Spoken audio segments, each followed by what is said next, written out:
Shakespeare supposedly said the eyes are the window to your soul. I'll say, what was the worst part? And he'll say, it was this.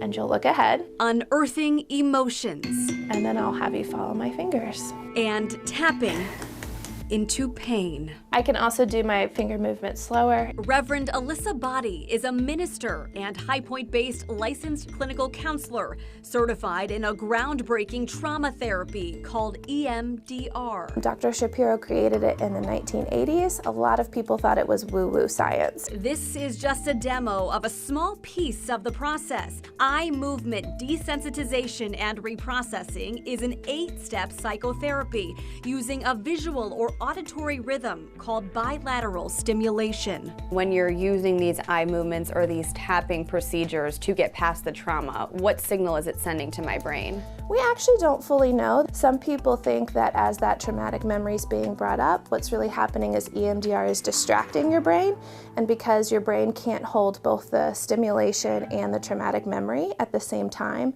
it's actually decreasing the sensations around the traumatic memory. The EMDR International Association cites more than 30 studies in finding up to 90% of patients no longer have PTSD after only 3 sessions. Brain scans show something sensational. You can literally see, oh my goodness, when they were thinking of the traumatic memory, it was their limbic system that was activated first. And now as they're thinking about it, it's their prefrontal cortex. After EMDR, the brain's fight or flight response to that memory appears gone. Who's this?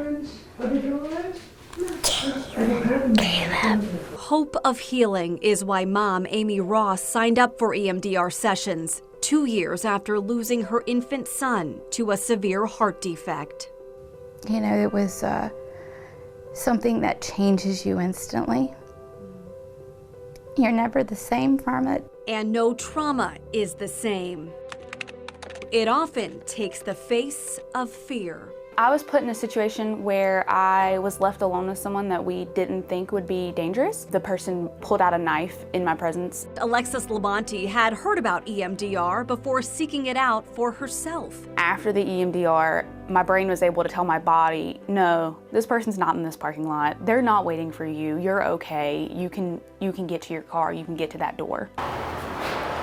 EMDR is opening doors for first responders too, who have a front row seat to suffering. I saw people really being impacted by the emotional strain of the job. I saw people leaving the field just because of the kind of psychological damage that they had received.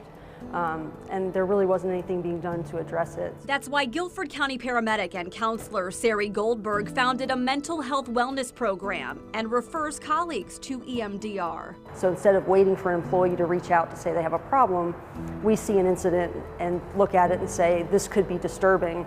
Let's check on those people and make sure they're okay. In looking at your colleagues who have tried EMDR, how many of them have said, it didn't work for me? Just one. Out of about how many would you guess? Oh, more than 20, 30.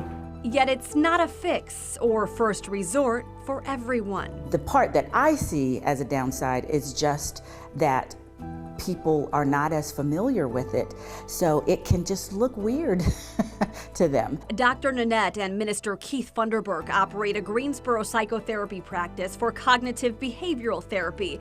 They don't administer EMDR, but don't discredit it either. And it's looked at as alternative, but it has been very effective for people who have experienced traumas that they can't think about without re-experiencing the emotion. Yet they believe no mental health method yields success without a yes. And so one of the things about therapy, what we try to tell people to do is just give it a try.